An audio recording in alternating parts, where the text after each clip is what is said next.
Gabriel estaba Javier Yagüe, que es el responsable del grupo Tudanca, hoteles y restaurantes, y aparte tiene una de las mejores pastelerías de Aranda de Duero y ahí lo dejo. Os invito a que todos que probéis vuestras tartas. También le acompañan Beatriz Hernando, que es la responsable de viajes culturales Reviértete, que tiene muchas cosas interesantes y una manera muy locuaz de contarlos cosas y anécdotas sobre el vino. Así que no os podéis perder visitar Aranda y su establecimiento.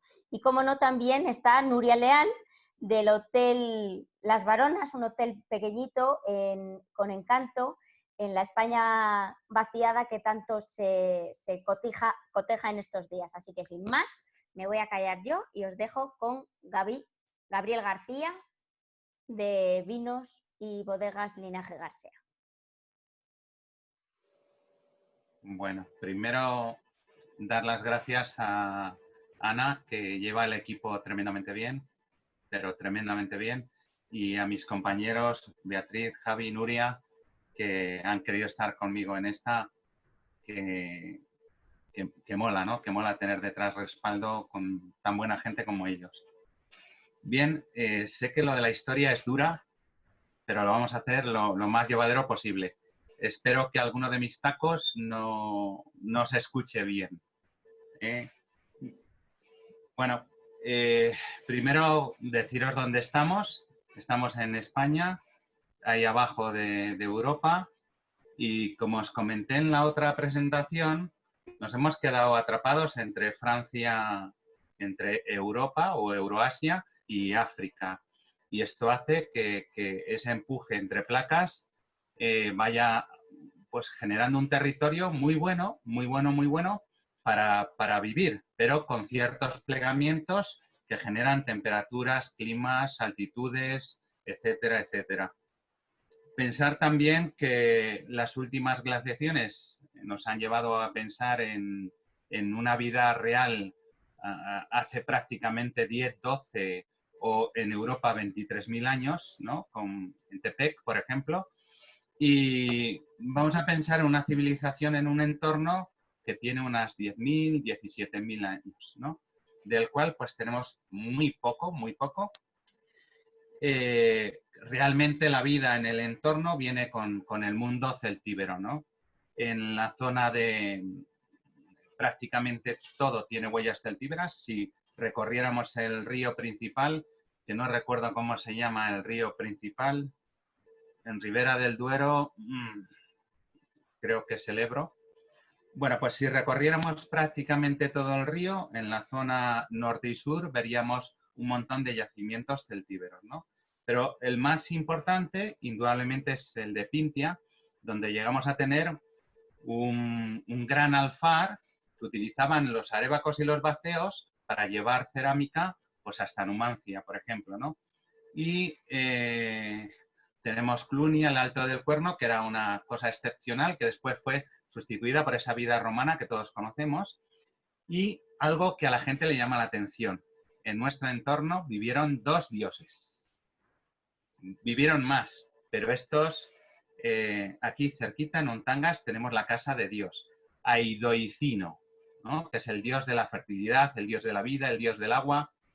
Sí que es cierto que su espacio físico ha sido modificado a lo largo del tiempo y ahora tenemos una cueva donde vive la Virgen de la Cueva, pero ahí, en ese manantial, vivió Aidoicino, que es más o menos lo que yo, ¿no? Del linaje divino. No sé si lo he dicho bien, lo de divino, o tengo que repetirlo, ¿no? Bueno, pues llega el mundo romano y en el entorno venimos a construir la ciudad más importante que tenemos en el entorno, seguramente en España. ¿Vale? ¿Veis el anfiteatro? Una capacidad para 9.000 personas, cuando Tarragona, por ejemplo, tiene 6.700, Mérida tiene 6.350. Llegamos a tener un anfiteatro criminalmente grande, porque en esta ciudad seguramente llegó a haber 66.000 habitantes y en esta ciudad se hizo un comercio tremendo de oro, plata, de cereales y sobre todo de vino. Si ya hacíamos en Padilla, en Pintia vino hace 4.000 años, pero vino de uva y vino de cereza. Pues estos, los de Clunia, eran los que se encargaban de llevarlo de un lado a otro, ¿vale? Pero los romanos no se afincaban en cualquier sitio, se afincaban donde hubiera agua. ¿Y qué agua pueden localizar en este entorno? Ninguna. Entonces se dieron cuenta que debajo de la peña de Clunia había unas balsas tremendas donde se almacenaba el agua a través de la porosidad de las rocas calizas y empezaron a coger agua de allí. Tenemos, pues como veis, cuevas tremendas, hay santuarios priáticos, hay cosas muy extrañas que no puedo decir en la presentación, pero están. Yo he estado ahí en el interior y las he visto. Y luego arriba tiene mosaicos sensacionales. Tenemos vallada 120 hectáreas de terreno y había casas de 432 metros cuadrados por 2 alturas y 3 alturas alguna de ellas. O sea, allí vivíamos los ricos. ¿Vale? El foro tiene 160%, o sea, que es de los grandecitos de España. Y bueno, pues llega un momento en el que nos cansamos de las ciudades, nos pasa lo que ahora, estamos agonizando en las ciudades, todos encorsetados, y deciden salir y comprar chalés en el exterior. Y entonces los ricos, los que somos ricos, nos comprábamos casa afuera, teníamos trabajadores y estos trabajadores hacían la agricultura, pues echaban vino y ayudaban a comercializar, ¿no? Y en el entorno tenemos cosas tan preciosas como Baños de Valdearados, un mosaico precioso que han robado hace poco parte de él. Tenemos en Valdezate, tenemos una necrópolis preciosa y un silo, que es un silo cuadrado, algo extraño para la época, ¿no? Que puede valer además como pila bautismal, que entiendo además que es tardorromana. Valdeande, que está Santa María de Ciella, con cosas especiales en los mosaicos, como vino, como cereal. Tenemos la necrópolis también.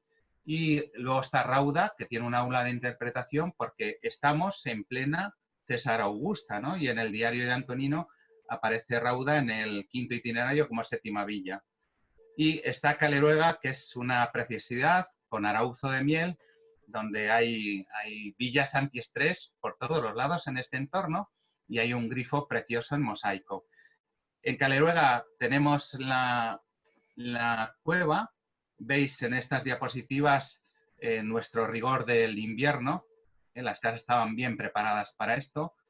Aunque nieva poco, pero hiela mucho. De ahí nuestro buen vino, nuestra sanidad en los vinos. Vemos al dios Baco. Este es un mosaico copia que tenemos en Aranda sobre el original. Y luego veréis esta cueva, que es una cueva que descubrimos hace poco, en el 2005, que está en una tierra precisamente de mi propiedad, donde vamos a hacer visitas en el futuro, porque es una bodega seguramente romana. Los romanos no construían como la otra bodega que hay en esta tierra, con lajas, que esa seguramente es del rey Alfonso VIII, sino que construían de esta forma. Y además, como pasa la César Augusta por ahí, está claro que esta es una bodega romana que al lado además tiene un puente romano. El mundo de Roma va a ayudarnos con el tema del vino, por 2 motivos.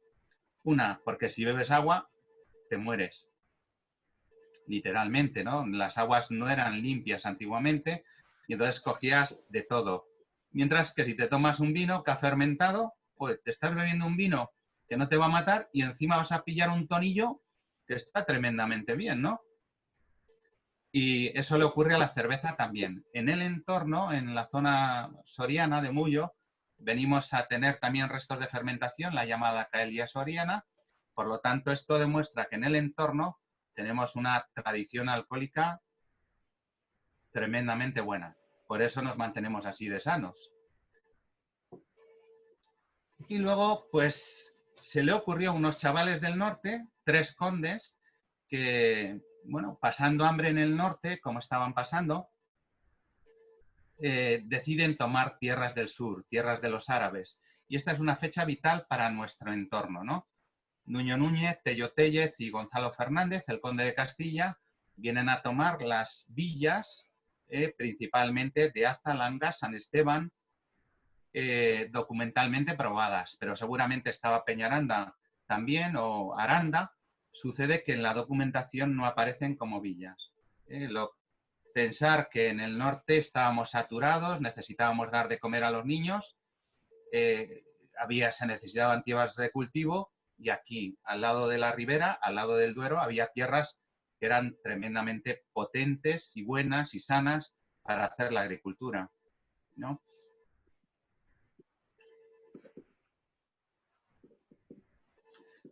Bueno, y hay hitos tremendamente importantes para nosotros. Uno, viene el Cluny, ¿vale? Y sella de todo el entorno de monasterios. Quizá el más importante, como leéis ahí, es el de Silos, también San Pedro de Gumiel-Lizán, y todos los monasterios que hubo alrededor.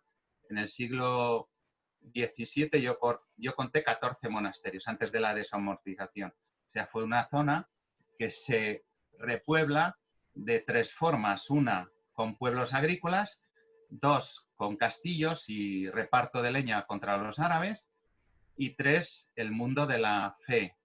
Y ya sabes que te puedes afincar en un sitio y si te matan, pues estás con Dios. Literalmente, ¿no?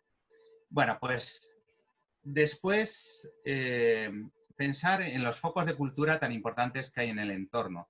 Silos, a través de Domingo Manso, que genera aquí, pues, se trae a Grinaldo, pero Marín, pero Abad, y genera en el entorno un mundo de escritura tremendo, ¿no? Entonces afinca la cultura, y su espejo en Ribera va a ser San Pedro de Gumiel-Lizán, que a su vez tenía ciertos monasterios en el entorno, como en el de Milagros. Y es aquí donde Pere Abad va a juntar los escritos de los juglares que cantaban en el entorno, seguramente uno cercano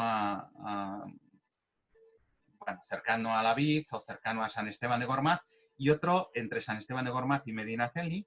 Cantan las bondades del Cid, y bueno, pues este recoge todos los cantares y hace del Mío Cid uno de los romances más importantes de la historia castellana, ¿no? Y eso ocurre aquí, en Ribera del Duero, entre cepas, entre vinos, ¿no? Hay también otro hito que a mí me parece tremendo, es la cultura que viene del Pirineo, ¿no? Seguramente por el casamiento de Urraquita con el rey Alfonso I el Batallador. Como estamos en los límites y él quiere gobernar Castilla y ella no le deja, él va a traer dos talleres, seguramente del Pirineo, que se afincan en el entorno. Uno que genera una vía que se mezcla con Silos y se va Esgueva hacia Valladolid, y otra que es la que se junta en San Esteban de Gormaz. Aquí nace en San Esteban de Gormaz el románico llamado soriano-segoviano, ¿no? Que es un románico que se define perfectamente en el entorno de Sepúlveda, Segovia, etc. Es un románico muy, muy recio en un principio, sellado y datado en el 1084, pero que después va creciendo en preciosidades en Sepúlveda, Torrecaballero, Segovia. Y hay otra gran etapa, que es la llegada del Císter, ¿no? Aquí en el entorno tenemos Valbuena, como el monasterio más importante, pero no es el primero. El primero es el de Sacramenia, en el entorno, pero Valbuena tiene una cosa que es muy especial. Es directamente relacionado con Bernardo de Claraval, que él quería que a través de Maimón se enriquecieran las tierras de Ribera del Duero. Pensar que esta gente viene de la zona de Borgoña, del Chalonés, y esta gente va a traer aquí seguramente cepas del entorno de Borgoña. A mí me da la impresión, y esto está sin probar, que hay una pequeña variación sobre el tempranillo, y que nuestros clones tienen mucho la influencia de la Pinot Noir. Recordáis en la charla anterior que dije que nuestro vino sedimentaba y tenía mucho color, que son propiedades de la Pinot Noir. Ya digo que es una teoría propia, pero que tiene su pensamiento legal a través de estos grandes señores de Valbuena, ¿no? Principalmente de Valbuena, que son unos monjes que son ingenieros de la agricultura. es el revulsivo para plantar viñedo en el entorno, ¿no? Y tienen monasterios preciosos. Tenéis que ir a Valbuena porque hay unas pinturas de gótico lineal en la que se ven los caballeros repartiendo leña a los árabes, que era una cosa muy clásica en el entorno. Y se ven estos caballeros muchísimo más grandes que las torres defensivas y ridiculiza muy bien además al mundo no cristiano. Fijaros la sala de trabajo que tiene, que es espectacular, y luego el mundo de Silos también es, digamos, un románico precioso, encantador, algo que hay que estudiar todos los días. Bueno, pero en el entorno había dos chavales de la IES-7, uno de ellos hijo bastardo de la reina Urraca, y estos dos niños se van a Francia.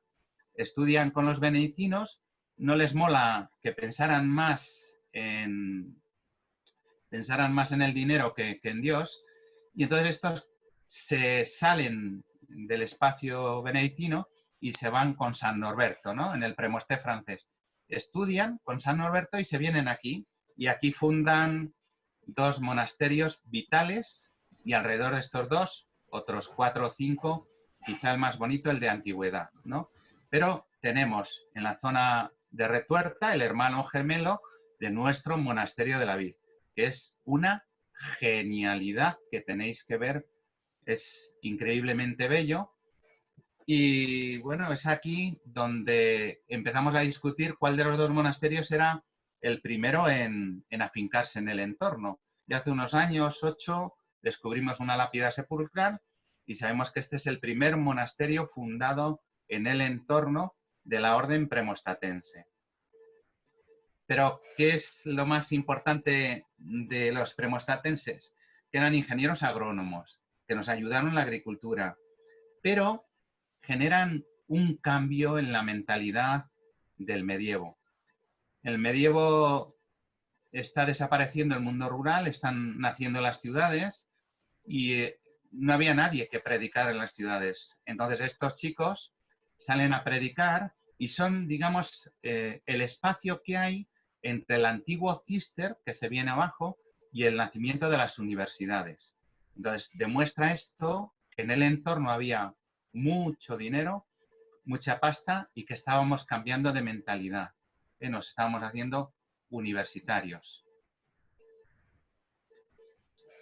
Bueno, y bueno, como todos sabéis, el espacio que más he estudiado en historia ha sido el mundo de los templarios.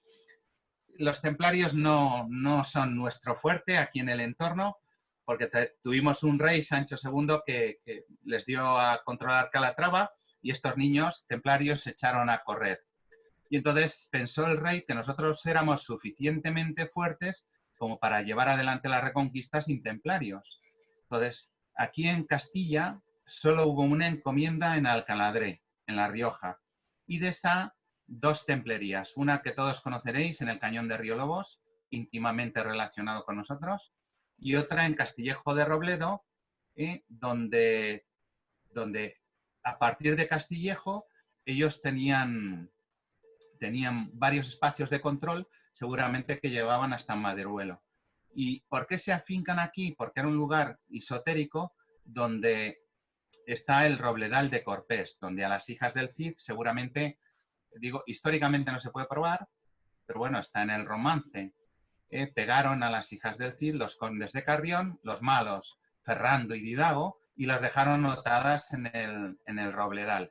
Por eso se ven pinturas en la iglesia que son casi coetáneas y que debéis de ir a verlas porque son también de película, ¿no? Demuestra que hay conexión entre parte de la historia de Cid y estos chicos templarios que, bueno, a nosotros nos ayudaron un poco, pero al Reino de León y otros reinos en España fueron fuertes. Si algún día queréis hablar de ello, aquí me tenéis. Y ya entramos en otro de los grandes genios del entorno, ¿no? Aquí en Guzmán nace Félix de Guzmán, que es el papá de Santo Domingo de Guzmán. En Aza nace Santa Juana. Importante ver estas villas porque son medievales.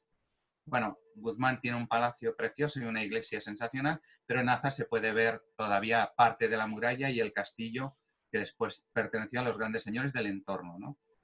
Nosotros la llamamos Juana, Santa Juana, pero en realidad es beata, pero para nosotros sigue siendo Santa Juana, ¿no? Y estos dos grandes señores de Castilla educaron a un genio, a un niño al cual he estudiado mucho porque me parece todo un símbolo, ¿no? De niño era rico y no sabía de espíritu, pero de mayor llegó a ser pobre, totalmente pobre, pero estaba henchido de espíritu. Y esto es relevante para el interior de las personas, ¿no? Santo Domingo de Guzmán nació en Aza, se educó en Gumiel se fue en Gumiel con su tío Gonzalo, se fue a la Universidad de Palencia, fue uno de los grandes genios que predicó en la Ribera del Duero a través del obispado del Burgo de Osma, porque fue allí subprior y nos ha dejado una impronta, una cultura dominica que quizá viene más representada por el monasterio que funda Alfonso X en Caleruega, ¿no? Es este monasterio que tiene un claustro que se ha ido devaluando y regenerando una nueva cultura con la reina Isabel y después en el siglo XVIII, pero tiene dos cosas que a mí me encantan. Una es el mosaico del padre Iturgaiz. Cuando estuve en el Vaticano me dejaron ver el Códice del Rocío, que habla de las 9 formas de orar de este sencillo y peculiar personaje de la historia al que deberíamos de tener en más atención. Y luego hay dos piezas que vienen de Europa para que veáis un poco la relación que siempre hemos querido tener con Europa, y en este caso Alfonso X el Sabio, que era hijo de Beatriz de Suabia y que quiso ser emperador, y seguramente es uno de los que trae esta pieza que para mí es muy singular. Fijaros en el pelo, que viene sobre el pecho, tiene además un ceñidor, la mano la tiene en la cintura, o sea, estamos en la Anunciación, pero la Virgen está embarazada. ¿No? Es los ojos europeos, esa melena del Arcángel San Gabriel, que la tiene como yo, perfecta, y la filacteria, y un repintado posterior que a mí personalmente no me cuadra, pero lo que me importan son las figuras. Y ya entraríamos en el mundo de la guerra, ¿no? Quizá el faro de Ribera sea el castillo de Peñafiel, que es, bueno, perteneció prácticamente a todos los reyes a lo largo de la historia, pero el que se afinca ahí con dos, Fernando III el Santo, que tiene un hijo, el infante Manuel, y después viene Juan Manuel. Este infante don Juan Manuel fue, en mis paseos con él por las tardes, siempre me decía que era el hombre más rico de España. Tenía 365 posesiones y se jactaba entre mí de decir que no tenía peligro de moros en España, ¿no? Él era adelantado de Murcia y tenía el símbolo del castillo de Peñafiel como eje de poder. En el interior está afincado además el Museo del Vino, que luego haremos un comentario. Y me encanta porque nosotros le llamamos el barco. Sancho de Zamora parece que lo hace afincar el castillo en un alcor y lo ciñe a ese castillo, dejando una torre del homenaje que es una construcción muy popular de él. Y como veis en uno de las fotos, es en este entorno donde se van digamos, a crecer o nacen los encierros de Castilla, ¿no? Entre Turé ganó Peñafiel y Cuéllar, nacen los encierros. La fecha más antigua es del 1184. Sí que es cierto que después Hemingway, con el libro Fiesta, va a hacer más famosos a los encierros de Pamplona, pero el origen está aquí. Allí simplemente se corre con el toro, pero aquí se hacían varias fases a caballo, precisamente para entrenar a caballo, para ir al mundo de la guerra, y luego se hacía el toreo, que antes, bueno, el toreo lo hacíamos los nobles y bueno, ahora hay profesionales para ello, ¿no? Pero no solo está el castillo de Peñafiel, ¿no? Está el corazón de Berenguela, que es el castillo de Curiel, donde vivió esta grandísima reina, para mí muy especial, le dedico todo mi cariño, que tuvo que llevar a su hermano al trono y lo mataron en Palencia. Y bueno, pues ella luego tuvo que ir a ver a su ex marido, no sé si habéis notado el rintintín, y Alfonso IX le dio a Fernando III para unir esta tierra que se llama Castilla y León, ¿no? Hay muchas iglesias como la Torre de Fonpedraza o la torre que tenemos en Aranda, y luego hay castillos como el de Encinas de Esgueva y el de Villafuerte, y cercas como la de Gumiel del Mercado e Izam, ¿no? Que no eran castillos propiamente dicho, aunque en Gumiel de Izam había un castillo de los condes de Urueña, pero luego había cercas en la mayoría de las ciudades eminentemente defensivas, ¿no? Tendríamos también el castillo de Peñaranda de Duero, que es el que está en el medio, Torre Galindo, y también este que llevo en el corazón, que se llamaba el Castillo de Aunque os pese, que está en Castrillo de la Vega y está enfrente del Ventorro, que fue uno de los castillos grandes del entorno.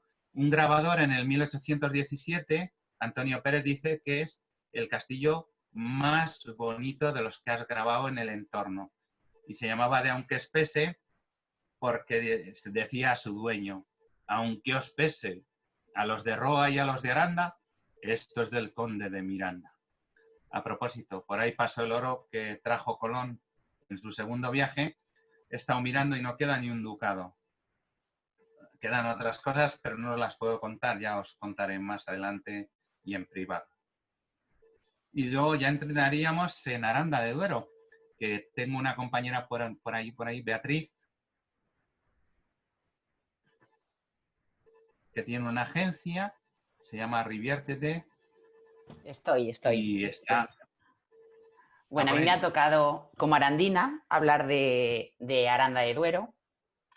Es la capital de la denominación de origen de Ribera del Duero. Y deciros que estamos ubicados estratégicamente. ¿Vale? Nos encontramos en un cruce de caminos. Estamos donde se unen los ejes norte, sur y este-oeste. Bueno, ahora estamos a 1 hora y media de Madrid, a 1 hora de Burgos, 2 horas de Vitoria. Y esto nos ha hecho tener cierta importancia en la historia de España.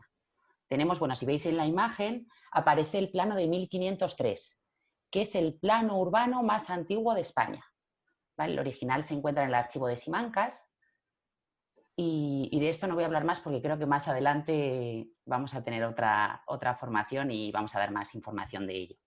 Muy importante también Aranda y sus mercados. En Aranda, bueno, teníamos 3 mercados principales: el anual, que se celebraba en la Plaza Mayor, o actual en la Plaza Nueva, en la Plaza de Santa María, y el mercado de cereal, que era uno de los más importantes, que se celebraba en la Plaza del Trigo. ¿Vale? Recibe este nombre, Plaza del Trigo, precisamente por ser donde se celebraba este mercado del cereal, y en la actualidad se conoce por el Festival del Sonorama. ¿Vale? Esto seguro que no se os escapa a ninguno. Bueno, pues unido a esta Plaza del Trigo tenemos la calle Isilla. ¿Vale? La calle Isilla se llama así. Voy a quitar a Gaby porque se está riendo. Y... Bueno, la calle Isilla recibe este nombre porque al final de la calle había una pequeña dehesa donde iban a pastar los animales. De ahí el nombre de calle de Silla, calle de Isilla, y se ha quedado en la actualidad con el nombre de calle Isilla.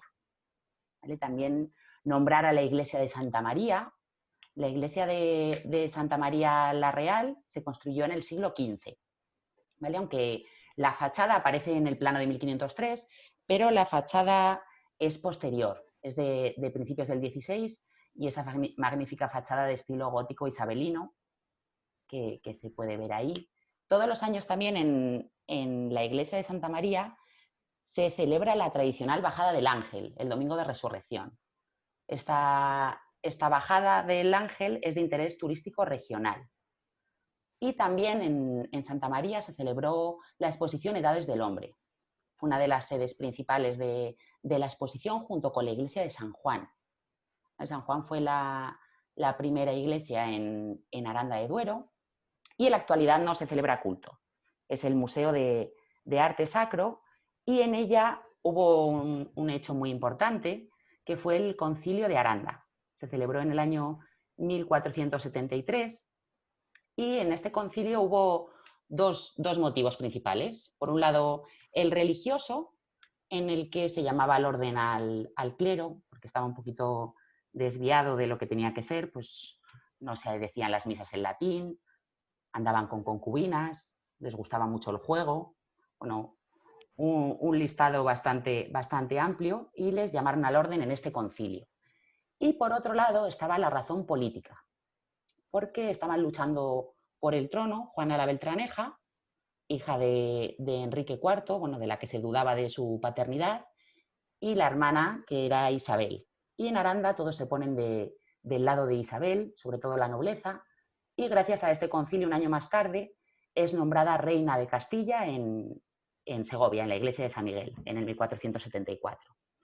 ¿Vale? Justo enfrente de la iglesia de San Juan, todo esto lo cuento para que vengáis, para que lo vayáis ubicando. Tenemos la Casa de las Bolas, que es una casa señorial del siglo XV, que fue también residencia temporal de Enrique IV, y en la que se cuenta también una leyenda que dicen que Juana de Avis, Juana de Portugal, estando embarazada de 6 meses, se asomó a una de las ventanas y cuenta la leyenda, le gustaba mucho usarse potingues en el pelo, mascarillas, este tipo de cosas, y que un rayo de sol le dio en el pelo, le abrasó el pelo y la pobrecita perdió el bebé que estaba esperando. Le digo leyenda porque es verdad que en esa ventana poco sol hay, pero hay cuento la leyenda. Y en la actualidad es un museo, es el Museo Casa de las Bolas, tiene una serie de obras y entre ellas unos 100 grabados de Dalí. ¿Vale? Y por último, quería hablaros también del tesoro escondido de Aranda, ¿vale? Que son las bodegas subterráneas. En Aranda tenemos más de 7 kilómetros de bodegas subterráneas que antiguamente se comunicaban entre sí, de tal forma que podíamos atravesar todo el centro de Aranda caminando por estas galerías subterráneas sin necesidad de subir a la superficie. ¿Vale? Hay aproximadamente 135 bodegas registradas, se construyen entre el siglo XII y el XVII y están excavadas a una profundidad entre 9 y 12 metros. El límite eran los 12 metros, más que nada para no bajar nadando, porque es el nivel del río. ¿Vale? La temperatura es constante todo el año, entre 11 y 13 grados, y la humedad también es constante. Entonces, todas las condiciones unidas hacían que fuera el sitio ideal para elaborar y conservar el vino. Y bueno, para terminar, quiero nombrar a nuestra patrona, que no se me puede olvidar, es la Virgen de las Viñas. Deciros que las fiestas de Aranda se celebran en torno al segundo fin de semana de septiembre y duran 9 días. Y esto no era casualidad. Eran 9 días en los que había que bajar a las bodegas subterráneas para acabar con todo el vino y que cuando llegase la nueva cosecha, en torno al Puente del Pilar, las bodegas estuvieran vacías para poder llenarlas de nuevo.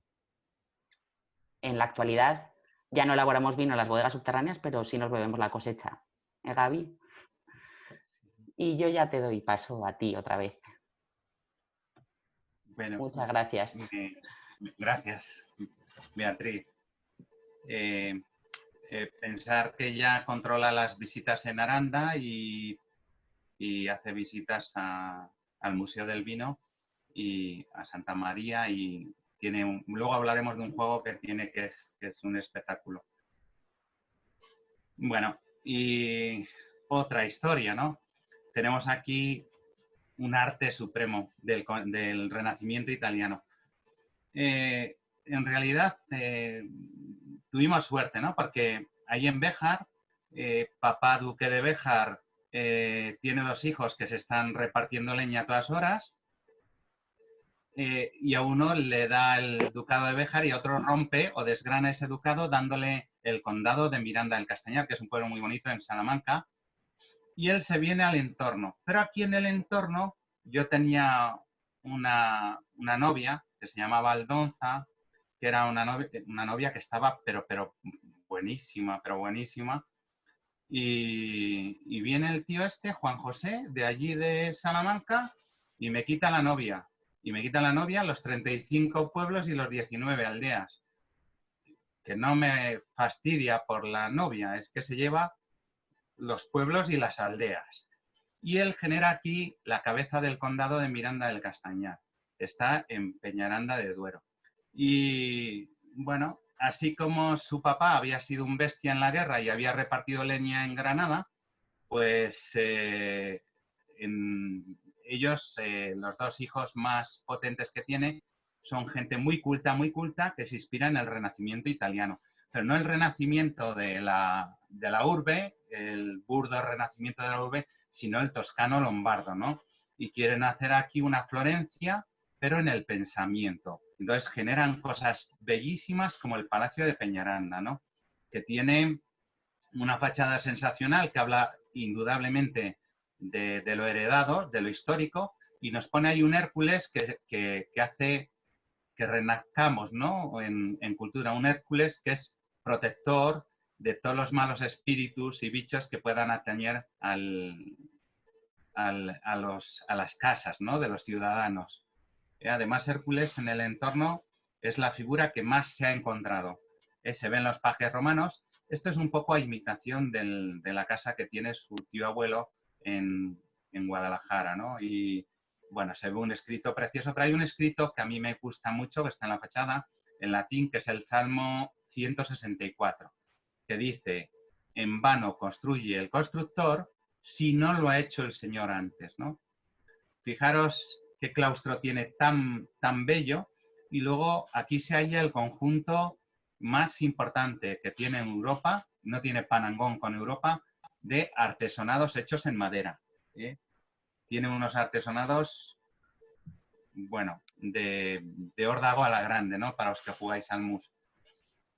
Y luego, una cosa es el lugar de civil, que queda bien patente en Peñaranda, que además tiene una herrería, tiene una botica antigua, tiene un rollo de jurisdicción, tiene una colegiata suprema, es uno de los pueblos bonitos de Burgos que hay que aprovechar, pero luego uno se muere, y como uno se muere, pues tiene que buscar un lugar donde pueda eternamente vivir, ¿no? Y entonces está el hermano de Don Francisco, que va a ser embajador de Carlos I en Inglaterra. En aquella época había tomado la decisión Eduardito, de engañar a la española y liarse con Ana Bolena, y entonces tendrá bastantes problemas allí. Y este genio lo manda a Nápoles a controlar la economía napolitana, y allí hace bastante dinero y decide que toda esta cultura y este dinero se va a volcar en el monasterio de la Vid. Aquí tenemos una de las iglesias que son únicas, pero única en la provincia de Burgos, ¿no? Se puede ver en la catedral 4 veces, en Briviesca, en Medina de Pomar y aquí. Una iglesia doble en la que se puede ver perfectamente un espacio mortuorio donde tendrían que estar los dos grandes fundadores, el conde de Miranda y el cardenal don Íñigo López de Mendoza, pero no están porque lo acabó un nieto, ¿no? Que además trajo un altar espectacular donde metió una de las imágenes más bellas que existen del gótico español. Una imagen de la Virgen de la Vid, que es una genialidad y representa perfectamente, como la Virgen de las Viñas, a qué nos dedicábamos aquí, ¿no? Parece ser que la encuentra el rey Alfonso VI en una cacería, y bueno, pues nos representa en cuanto que es el cultivo predominante ya en esta época premonstratense, ¿no? Hemos sacado documentación antigua, sabemos que le hicieron los genios de la Catedral de Burgos, el maestro Enríquez y el maestro Pérez, y lo que me importa de esta imagen, que es una genialidad, es el cambio de pensamiento, ¿no? Ya no se acaba el mundo, que parece que ahora estamos en esa etapa. El mundo empieza a coger ley, se abandonan los pantocrátor y los teutocos románicos.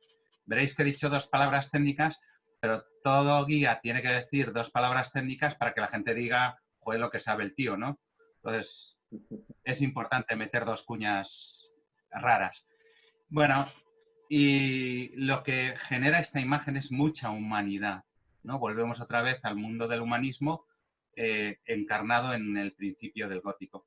Y como estos señores eran virreyes de Nápoles y tenían pasta espuertas, se trajeron pinturas preciosas. Os he puesto una en la que estoy yo, el arcángel San Gabriel, no podía ser de otra forma, con María, en ese momento complicado en el que nos sirve de eje de unión el Espíritu Santo, el Padre Eterno y los ángeles que juguetean.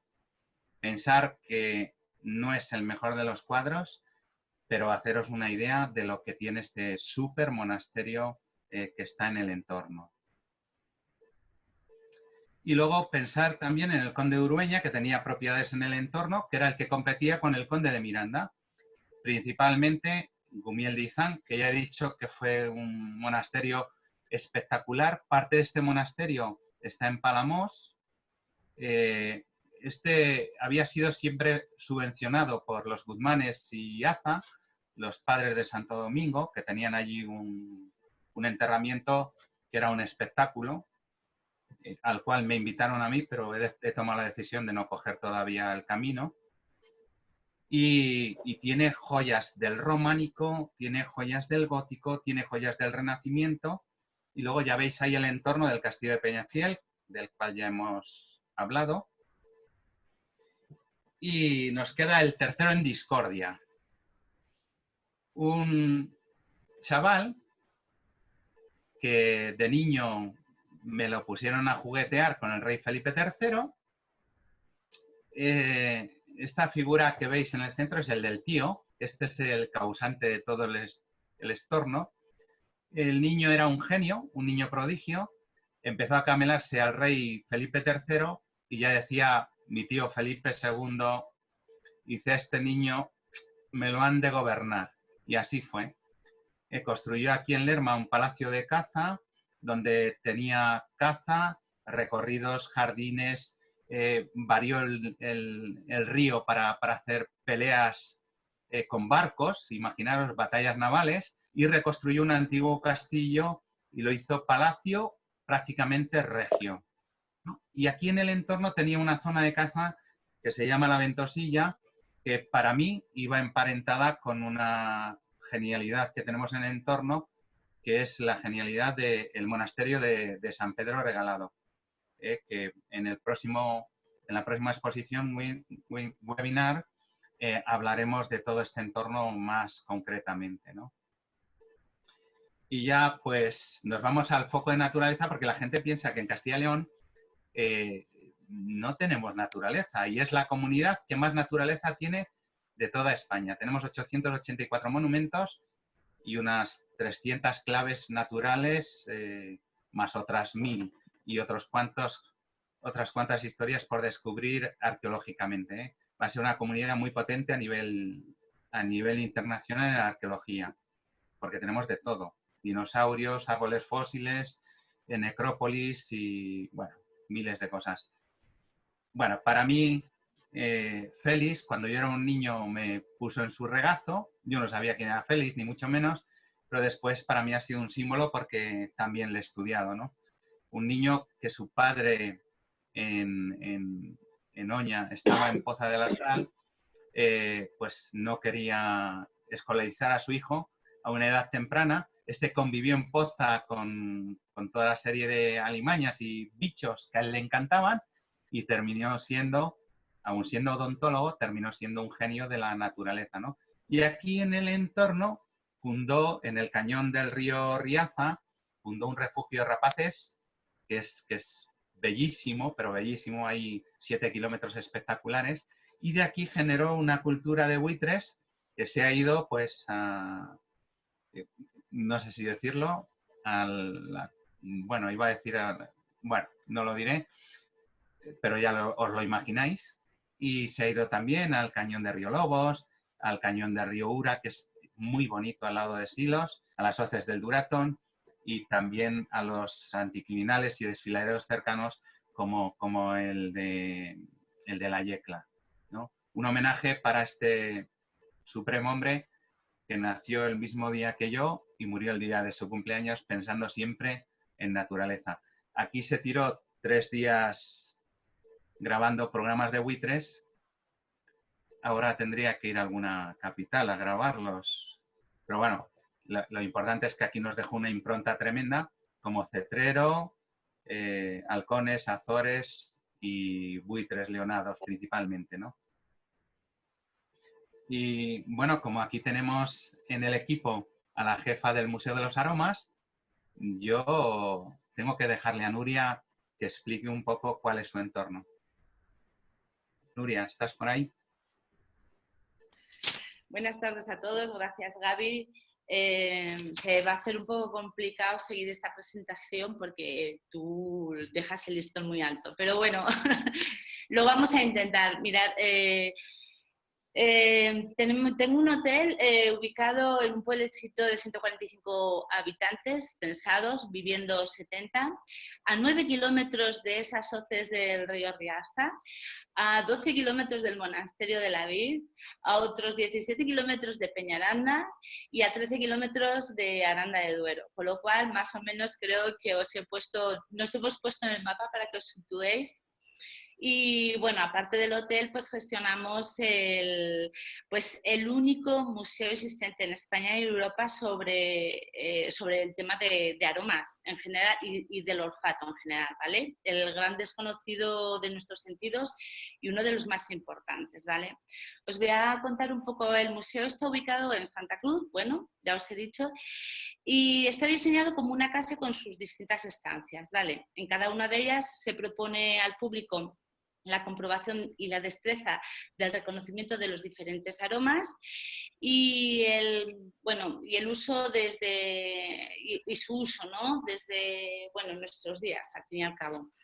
En el Museo de los Aromas existen los aromas del recuerdo, los aromas que sanan, los aromas que enferman, los que denotan o nos dicen que hay peligro, los aromas del vino, como no, por Dios, y bueno, cítricos, bueno, así hasta 92 aromas para poder disfrutar, recordar y aprender con ellos, ¿vale? En este museo han colaborado los mejores investigadores de España sobre el tema del olfato, que es el CSIC, y luego la Red Olfativa Española, ¿vale? El museo pertenece al Ayuntamiento de Santa Cruz de la Salceda, pero bueno, ya sabéis que muchos de nuestros museos, por falta de recursos económicos, pues al final hemos tenido que ser las empresas privadas las que nos hemos tenido que hacer cargo de ellos. Y en mi caso, pues llevo ya 3 años con el museo, porque cuando yo llegué aquí se cerró. Y es un museo muy interesante, donde tú puedes hacer una visita con tus niños, donde puedes hacer una visita con tu pareja o donde puedes y relacionarla con el mundo del vino, ya que estamos en el corazón de la Ribera y lógicamente tenemos 2 visitas diferenciadas, ¿vale?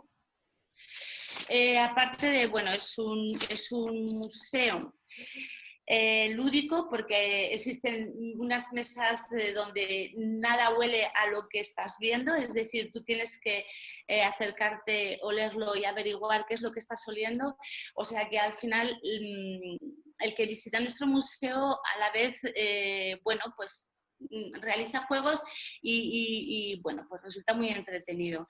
Y algo muy importante de este museo es que también te traslada un poquito al pasado, ¿no?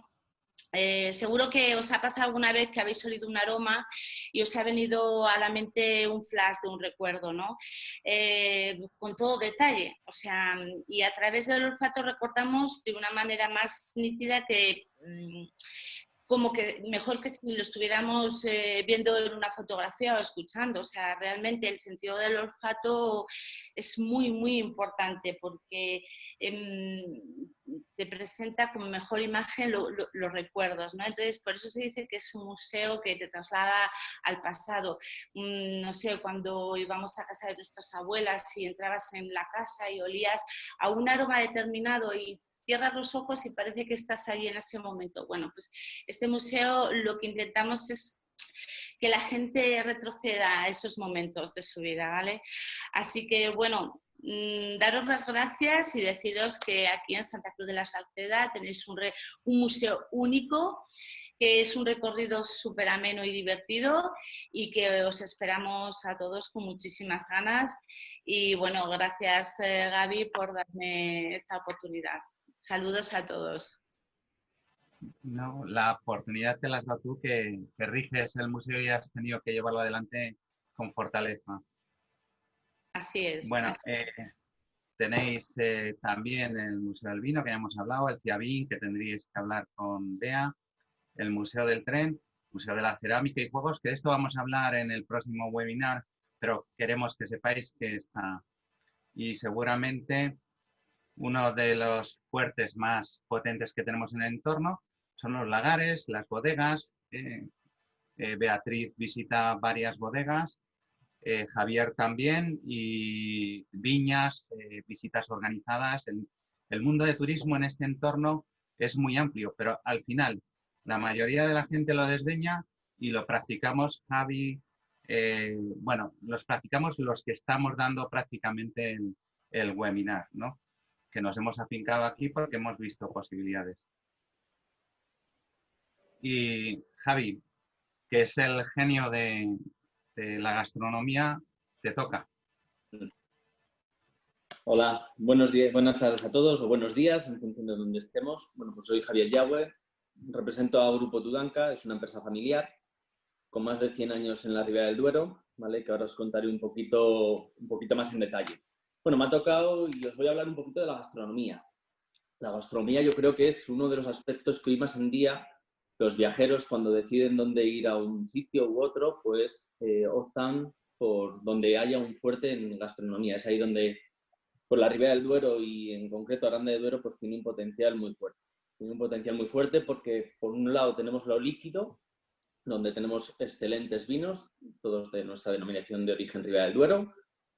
Y, como no, en la parte sólida tenemos un lechazo que es nuestro plato estrella, nuestro plato de referencia, ¿vale? Si bien es cierto que no solamente tenemos lechazo, sino que tenemos otros productos muy interesantes con gran demanda y gran acogida por parte de las visitantes que nos vienen diariamente cientos a comer a nuestros asadores. Vamos a citarlos y os voy a contar un poquito en detalle cada uno.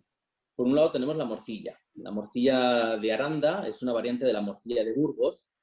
La morcilla de Burgos consiste generalmente en arroz, cebolla, manteca de cerdo, sangre y luego especies y sal. La morcilla de Aranda, en cambio, es un poquito distinta porque en las especies se le añade comino, pimienta negra y un toquecito de canela. Además, la morcilla de Aranda se caracteriza porque sufre 2 cocciones y eso hace que te repita un poquito menos, que especialmente muchas veces, sobre todo pues ya cuando ya llegamos a unas edades, es un producto que suele repetir. Por un lado tenemos la morcilla, vamos a ir a otro plato que es bueno, no es un plato, es un accesorio como es la torta de aceite, ¿vale? La torta de aceite o torta de Aranda. Desde el 2013 la torta de Aranda es una marca de garantía. ¿Qué quiere decir esto? Pues que como muchos platos se rigen por una calidad extra que te aporta que tienes que hacerlo de una determinada manera. ¿Vale? La torta de Aranda se hace en Burgos, en Soria, en Segovia y en Valladolid. Solamente se hace en estas provincias. Si bien es cierto que la podemos comprar en cualquier lado, ¿vale? Pero será realizada por panaderos de nuestra zona. Se hace desde muchos años, ¿vale? Porque antiguamente, pues claro, cada uno en su casa pues tenía un pequeño horno donde cocinaba y se hacía un pan único, singular, pues que era pues, el plan que te podías hacer en tu casa. De ahí luego evolucionó a la torta de Aranda. Como bien hemos visto en la foto, o vemos ahora, ¿vale? Son circulares, tienen unos 30-32 centímetros de anchura, de diámetro, perdón, y 4 o 5 centímetros de espesor. Y si vemos en la foto, se aprecian con un toque doradito porque tanto antes de entrar a la cocción como posteriormente se le da un bañito de aceite de oliva virgen, ¿vale? Y ese es un plato que es un producto que viene excelente para tomarlo con nuestro plato estrella, como os decía anteriormente, que sería el lechazo. La mayoría de los lechazos que se podrás disfrutar en la zona de la Ribera del Duero, en Aranda de Duero, pues son IGP. ¿Qué quiere decir IGP? Indicación geográfica protegida. Ese es un lechazo que viene, bueno, como bien sabéis... Hola. Hola. No. Continúo. Bueno, nuestro lechazo viene de 3 razas de oveja, la churra, la castellana y la hojalada, ¿vale? Generalmente los lechazos que podremos disfrutar en la zona de la Ribera del Duero es un lechazo que viene de la comarca de la Ribera o la comarca de la Arlanza, que es la zona de Lerma, para que nos entendamos. Una vez sacrificado el lechazo, sin cabezas ni asadura, pues puede pesar en torno a 4,5 kilos, 6,5 kilos. ¿Ves? Ahí vemos un lechazo, evidentemente sin cocer, cada pata con su vitola, que es la marca de garantía, lo que te diferencia, ¿vale? Lo que te dice que tiene que tener hasta 35 días, la raza, el peso, etc. Como bien sabremos, el lechazo nada más come de la madre, se amamanta. Por lo tanto, nada más está alimentado de la leche materna. ¿Y eso qué nos da? Pues nos aporta que es una carne muy tierna, que tiene prácticamente nada de infiltración, es muy jugosa, la textura es muy suave, ¿vale? Todos los lechazos en nuestra zona se hacen, como bien vamos a los restaurantes y vemos que tienen unos hornos grandes de adobe, porque ahí hacemos nuestros lechazos, ¿vale? Y realmente nada más tienen de aportación de alimentación ese horno, encina. Y la encina generalmente pues tenemos muchos bosques, mucho monte en nuestro entorno, entonces mucho de ellos es de encina. Y nada más se hace con agua, manteca, limón, sal y el lechazo. Y no necesitas nada más. Y con eso, y mucho cariño y mucho amor. Para maridar bien el lechazo, habitualmente se acompaña de una ensalada con lechuga y cebolla. Y recomendamos que no sea aportado nada más porque es así como está, excelente. Hay gente que dice, oye, con patatas, con pimientos. No, lechuga y cebolla. Y es que realmente tomarla así. En nuestro menú castellano, ¿vale? La oferta gastronómica más o menos se puede concentrar en que la gente opta por este menú en un 60%, 70% de nuestros visitantes. El menú castellano consta de sopa castellana, la morcilla de Burgos, a veces le ponen unas tiras de pimientos de piquillo, nuestro lechazo y el postre. El postre es la tarta de hojaldre. Ahora os hablaré un poquito en detalle de ella porque es algo que es espectacular. Por supuesto, bien regado con nuestros vinos de la Ribera del Duero. Linaje García, por ejemplo, es una excelente opción, ¿vale? Bueno, nuestro hojaldre, ¿por qué hablo? Es donde más me toca la fibra porque nosotros somos productores de un producto en el cual estoy orgulloso y realmente me emociona cuando tenemos tantos reconocimientos y tantos premios como nos han dado por nuestro hojaldre. Viene del 1879, ¿vale? Antecesores del grupo Tudanca, de la familia Tudanca, pues empezaron con este producto. En 1914 se implantaron en Aranda de Duero y desde entonces, por lo tanto ya somos una familia centenaria, pues venimos elaborando este hojaldre que veis ahí a mano izquierda. Bueno, ¿en qué se caracteriza este hojaldre? Pues es un hojaldre de muy alta calidad, es unas láminas muy crujientes, muy delicadas, que tienes en el paladar ese sabor de mantequilla que dices, oh, qué bueno está. ¿Cómo lo podemos trabajar este hojaldre? Obviamente, como hemos comentado, para terminar una comida. Se termina después de tomarte ese lechazo, te tomas ese trocito de hojaldre, a veces lo tomas caliente y es que estás todo el rato salivando. Realmente os recomiendo que lo podáis probar en alguna ocasión si es así. No obstante, también se puede hacer como entrante, también se puede hacer no solamente como dulces, sino como salados. Puedes hacer un solomillo a la Wellington, puedes hacer un aperitivo, una empanada o bien un postre. Puede ser ese, si está de crema, puede ser crema y nata y frambuesa, puede ser una excelente opción. Nosotros este producto lo estamos vendiendo a muchísimos restaurantes a nivel nacional, porque lo vendemos ultra congelado en un formato gastronor, lo cual pues viene muy bien para trabajar luego en las cocinas.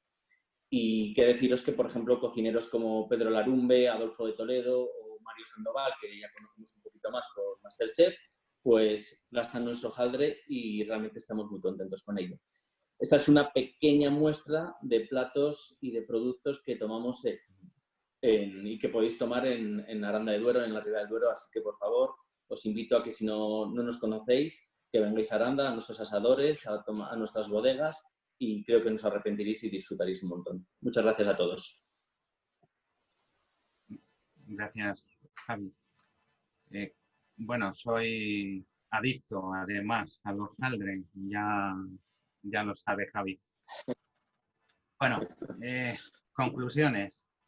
Pues tenemos en el entorno 40 visitas diferentes o más.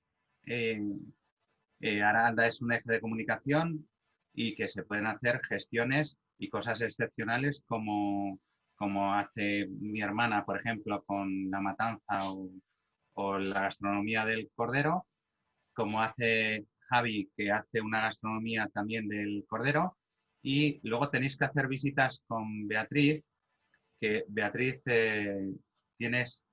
gestiona vuestras visitas, pero tiene también el juego. Beatriz, te toca. Sí. Explica. Bueno, nosotros somos una empresa que se llama Riviértete y bueno, gestionamos tours por la Ribera del Duero y también tenemos actividades propias nuestras, como una de ellas es el Casino del Vino. Bueno, es un juego que hacemos diferentes equipos, son diferentes mesas de casino. En una, bueno, en la que aparece en la imagen está Laura, mi compañera, con la copa negra, en la que hay que averiguar si estáis tomando un vino blanco, un tinto o un rosado, que a priori parece fácil, pero quiero veros jugar. ¿Vale? Tenemos una segunda mesa de aromas del vino, en las que hay que acertar qué aroma estáis oliendo. Una mesa también de monovarietales, hay que intentar averiguar la variedad, siempre con unas pautas. Y una cuarta mesa del envejecimiento del vino. Pues ponemos un vino joven, un crianza, un reserva, y hay que intentar averiguarlo. Y entre medias, pues intentamos hacer juegos, pues un trivial del vino, un juego de beber de la bota, jugamos también al 1, 2, 3. Y tenemos diferentes juegos también. Ahora tenemos 2 escape room del vino que hacemos en una de las bodegas subterráneas del siglo XIII. Hacemos visitas guiadas, hacemos talleres de cata, opción de visitas teatralizadas. Y bueno, con imaginación se pueden hacer cantidad de cosas. Y eso tenemos. Lo que necesitamos es que esto se anime ya. No sé si quieres decir algo más. Iremos a las preguntas, pero bueno, que hay todo un mundo, ¿no? El mundo de las setas, las chuletas, hay fiestas en los pueblos como los danzantes, o veis aquí que tenemos la bajada del Ángel, y luego en muchas bodegas, Beatriz y yo, por ejemplo, organizamos catas, maridajes, Javi organiza maridajes también, o sea, que no veáis este mundo como solo historia, sino como un complemento entre la gastronomía, los monumentos y los juegos, que también hay que dar vidilla a la gente que se tiene que divertir, que ya vendrán momentos complicados, ¿no? La diversión es muy importante. Entonces, creo que viene un turno de preguntas. Si alguien... está mi compañero Ricardo Carvajal, el fotógrafo más potente que tenemos en nuestro entorno, que va a ir graduando un poco las preguntas que tengáis. Si podéis ponerlas en el chat o si queréis hacerlas vosotros mismos, pues os doy paso. Así que... Gaby, si quieres cuéntanos un poquillo cómo podemos ayudarte, qué referencias te pueden venir bien y luego vamos pasando palabra también a los demás compañeros. ¿Tienes alguna pregunta?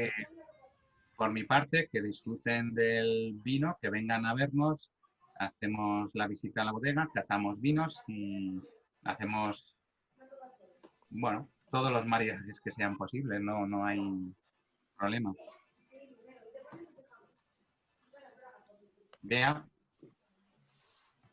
cuéntanos qué referencias te pueden aportar, cómo te podemos ayudar.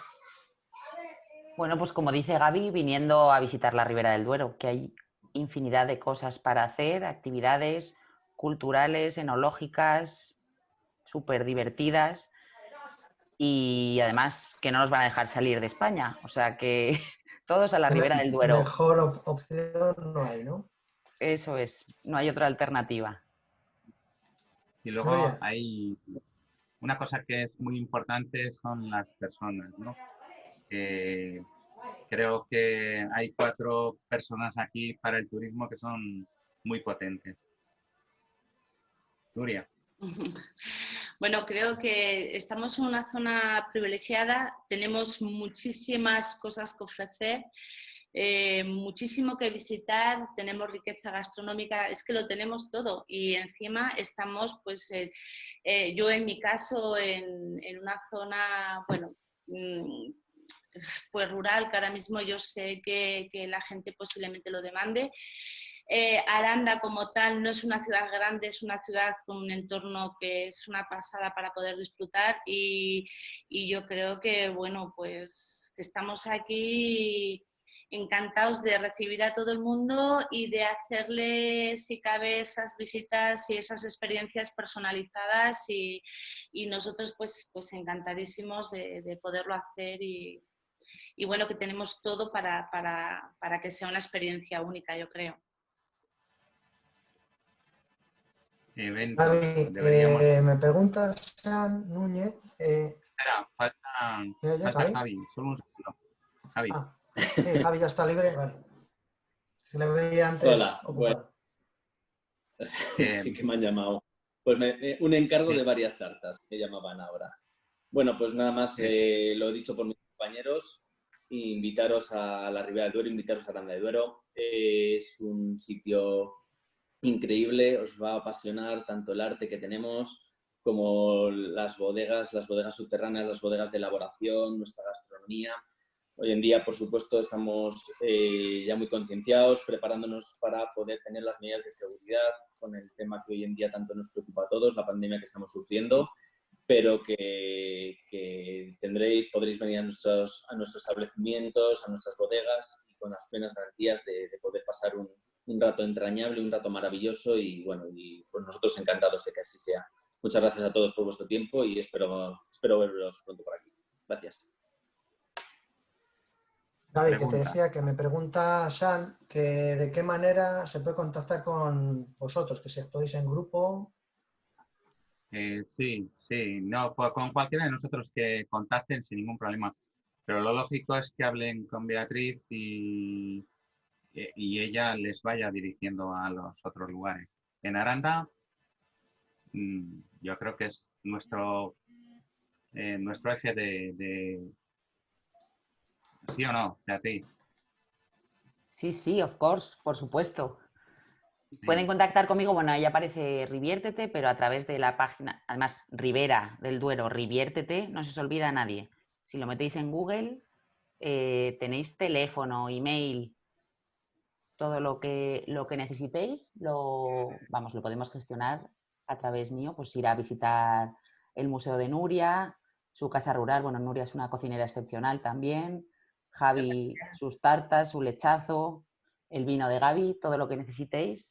Gaby tiene organizados hasta 40 días en la Ribera del Duero, así que no hay problema, podéis venir todo el veranito. De todas maneras, el que se haya quedado con ganas de ver más, nuestro compañero Fabián, de 13 grados, tiene en su canal de YouTube vídeos que podéis ver momentos como la Baja del Ángel, Sonorama y demás. Sí, de hecho, en el próximo webinar, que es sobre Aranda, tendremos también una base de los vídeos que se han grabado en Aranda, seguramente por el mejor documentalista, ¿no? Ahora vamos a hacer un trabajo bastante bueno sobre la historia, cultura y bodegas. Vamos, estamos ya trabajando sobre ello. Pues solo puedo decir una cosa, que estoy encantada de rodearme de gente tan conocedora de la zona y, aunque no os lo creáis, he aprendido un montón. Así que genial. No sé si... Ricardo, ¿tienes alguna conexión más o cerramos ya la sesión? No hay ninguna pregunta. Perfecto. Bueno, yo os quería decir... La gente sí que agradece... Sí, Iván sí, perdonadme. Sí, bueno, yo soy Iván, soy de Vitoria. He conocido a Gabriel hace poquito y bueno, la verdad que deciros en vuestro favor que este webinar, a mí por lo menos, a ver, yo por ejemplo, Aranda de Duero, la verdad, y soy sincero, siempre me pilla de paso cuando voy a Madrid o por temas de trabajo, temas de tal, y la verdad que es un gran desconocido para mí, y en concreto Aranda y otras muchas zonas que hemos visto aquí, ¿no? Y sí que es verdad que me ha ayudado mucho a ver un poquito qué posibilidades tiene, y os puedo asegurar que la próxima, como este año va a ser turismo interior, sí o sí, porque además hay que hacerlo por convicción para ayudarnos entre todos. En cuanto vamos movernos, nosotros, yo con mi familia, iremos a hacer una visita y a disfrutar de todas estas cosas que nos habéis comentado. Así que la verdad que ha sido muy entretenido y muy ilustrativo. Enhorabuena. Muchas gracias. Gracias, Iván. Gracias, Iván. Gracias. Un abrazo.